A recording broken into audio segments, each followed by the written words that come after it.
ஈரோடு இரட்டை கொலை வழக்கில் 3 பேரிடம் விசாரணை மேற்கொள்ளப்பட்டிருக்கிறது. இது பற்றின மேலும் விவரங்களை செய்தியாளர் சதாசிவம் வழங்கிட கேட்கலாம்.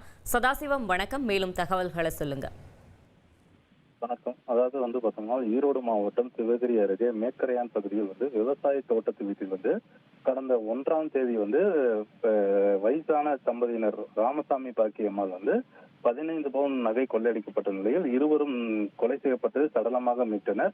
இது குறித்து கோவை சரக ஐஜி செந்தில்குமார் உத்தரவின் பேரில் மாவட்ட எஸ்பி சுஜாதா உட்பட 12 தனிப்படைகள் அமைக்கப்பட்டும் ஈரோடு, ஊட்டி, நாமக்கல், கிருஷ்ணகிரி உள்ளிட்ட வெளி மாவட்டங்களிலிருந்து 300க்கும் மேற்பட்ட காவலர்கள் வரவழைக்கப்பட்டும் இந்த இரட்டை கொலை சம்பவம் தொடர்பாக போலீசார் தீவிரமாக விசாரணை நடத்தியிருந்தனர். அதனால் அது என்னவென்று பார்த்தோம்னா, கீழ்பவானி வாய்க்கால் கரையோரமாக இருக்கக்கூடிய தனியாக வசிக்கக்கூடிய தோட்டத்து வீட்டில் வசிக்கக்கூடிய தம்பதியினர் மற்றும் வயதான தம்பதியினர் உட்பட அனைவரும் குறித்தும் கணக்கெடுப்பு பணிகள் நடந்துள்ளது.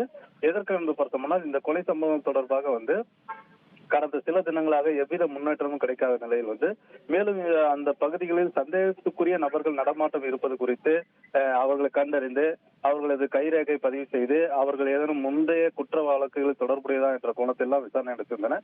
இந்த நிலையில் தான் இந்த வழக்கில் முக்கிய திருப்பமாக தற்போது 3 பேரை போலீசார் பிடித்திருப்பதாக தகவல் வெளியாகியுள்ளது.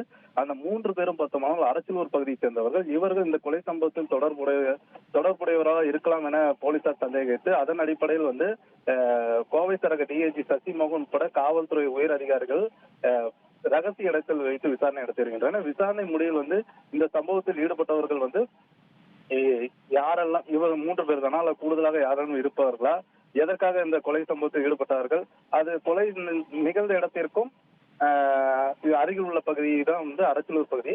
அதனால் இவர்களுக்கும் அந்த இடத்திற்கும் என்ன தொடர்பு என்ற கோணத்தில் எல்லாம் போலீசார் விசாரணை நடத்தினர். விசாரணை முடிவில் கொலை எப்படி திட்டமிட்டு அரங்கேற்றப்பட்டது, எவ்வளவு பவுன் கொள்ளை போனது, ரொக்கம் பணம் கொள்ளை போனதா என்றெல்லாம் போலீசார் விசாரணை அடுத்தடுத்து தெரிய வரும்.